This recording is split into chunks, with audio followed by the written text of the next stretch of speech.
Ladies and gentlemen, boys and girls, welcome again to this discourse on problem solving.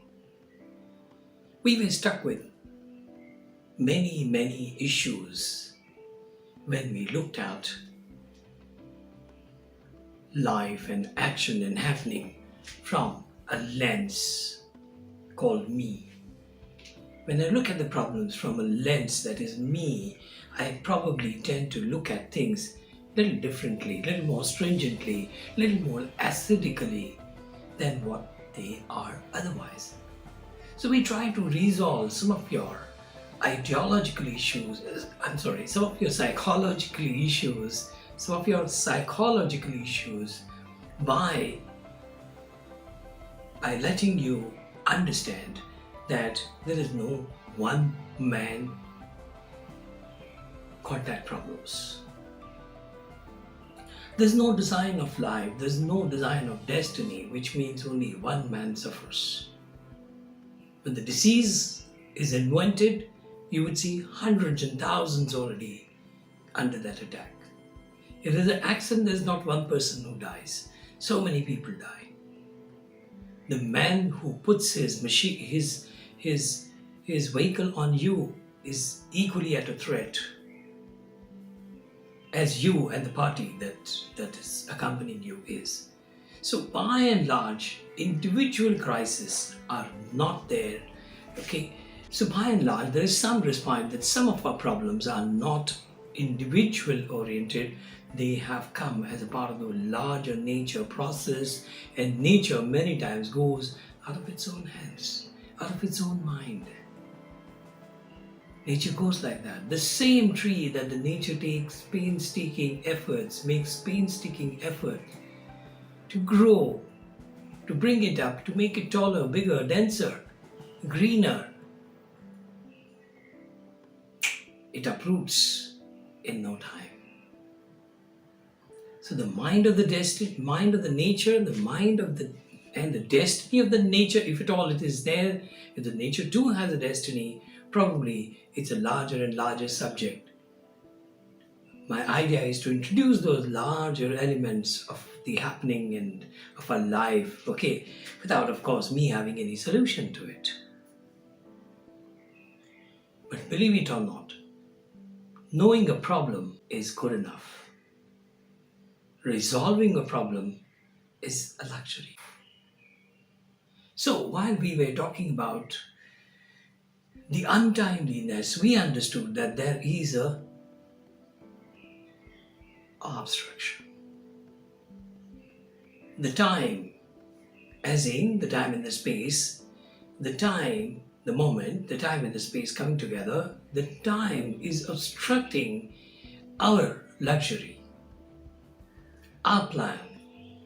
You want to turn left, you want to turn right. The time is obstructing that. A few seconds before, a vehicle passed straight, but suddenly there was a message. You have to go left.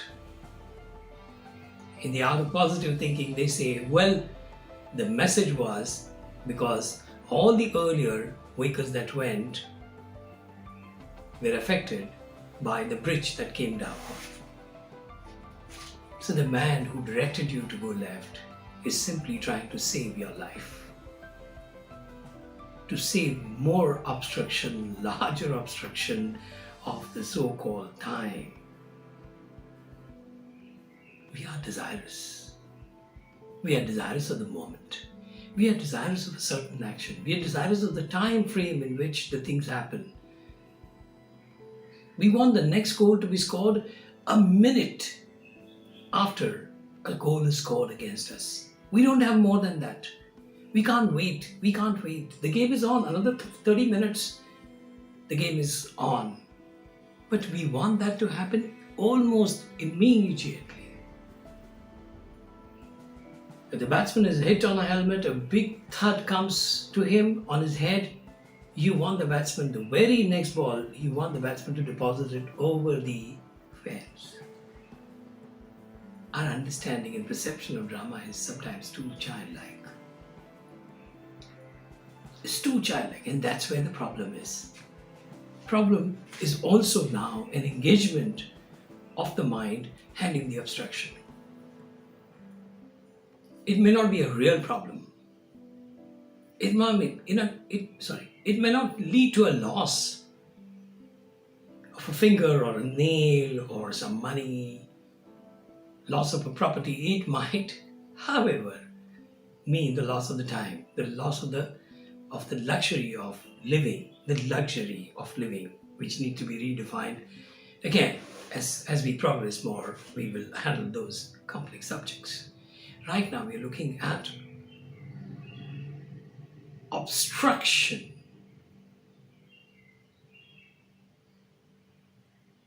Distraction. And last time, I promised that we will try and find an ideological solution to this problem. And here it is. Before I utter that term, let me bring a very simple wisdom. The wisdom that says, when you look at the things, the wisdom says, when you change the way you look at the things change. When you change the way you look at the things change. We often make a mistake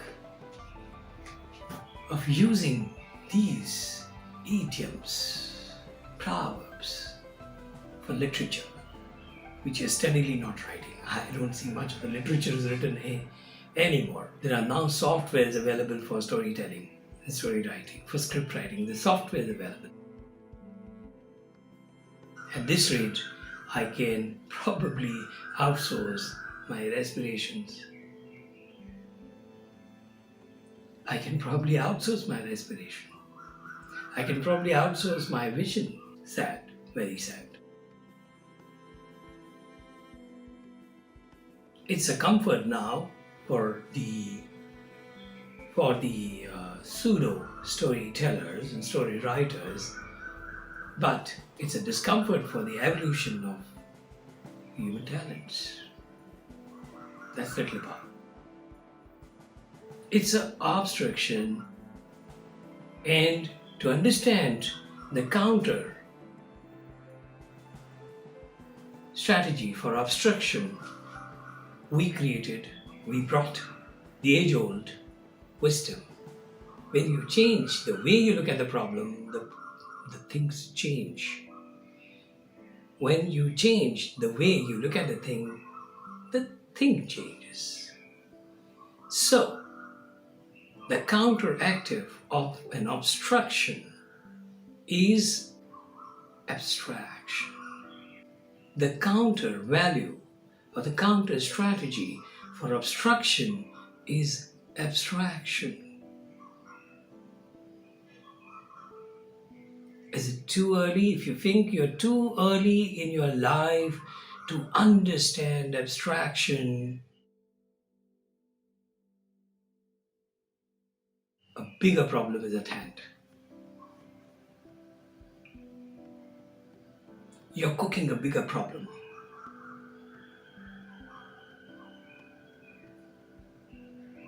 If you feel you're too early in your life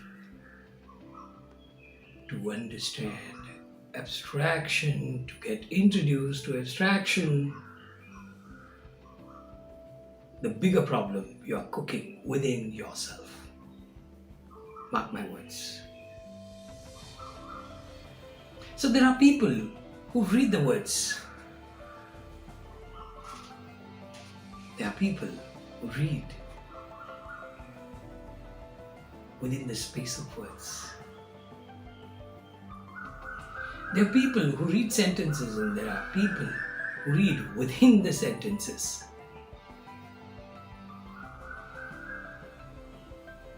There are people who read the messages, and there are people who read the unsaid messages.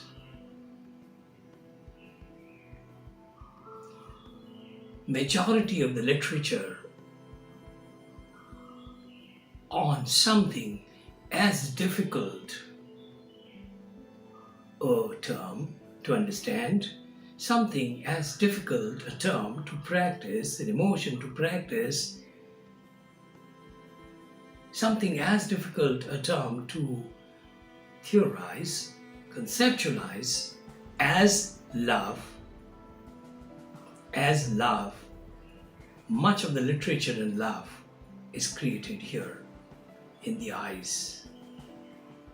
The narrator's struggle is how to catch all those beautiful rays, all those beautiful looks, all those beautiful emotions in the eyes. So, the wordplay, backed up by the dictionary of synonyms, the wordplay backed up by a huge facility of synonyms is just the beginning of the things. What happens between the words is what is probably the true picture of the universe of the happening. A true picture of the universe of the happening. From obstruction, we have found a counter-ideological strategy called abstraction. And abstraction means going away from words and understanding the word in the context of the space. I have a very small example. A teacher writes something on the blackboard and the student is asked, what does he see? What does he see? Even before the question is finished, somebody raises his hand. Teacher, I know. That's A. And another person draws back and takes a close look, probably, tries to use the space of the bench on which he is sitting and says, Teacher, I see you against the wall that hangs the blackboard on which a date is written on the left and some welcome drawing is on the right, and somewhere in the middle you have written A.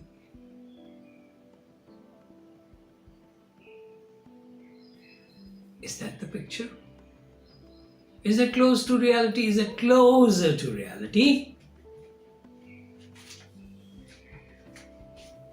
Again, I'm telling you this time, give a bit of a hint or the warning, saying that description of the reality is one of the most infeasible element of even algebraic equations.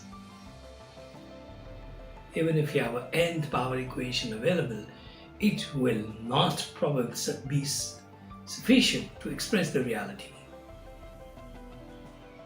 Even a momentary reality. Because the number of ingredients, the number of variables. I'm deliberately using some mathematical terms to help you feel comfortable. Not only colors, not only the points, not only the scales of the paint, the pictures, the beautiful pictures hung on the wall, the inspiring tall people that hang there. Even if you have to do a static representation of a wall of your house, of your home, you might have still eliminated few substances, few variables. It's not an easy job. You can make it closer to perception, but it is not. The person's photograph, howsoever close it is to the person, is not the person himself. Now, to enable you to understand how really our mind works and then connect it to problem solving, I'll have to unleash another analytical, self-analytical tool. But that's for the next episode. Thank you very much for being the part of this entourage, the hunting tour for problems. Thank you very much. And I close this with the message: come to problem solving, come to life.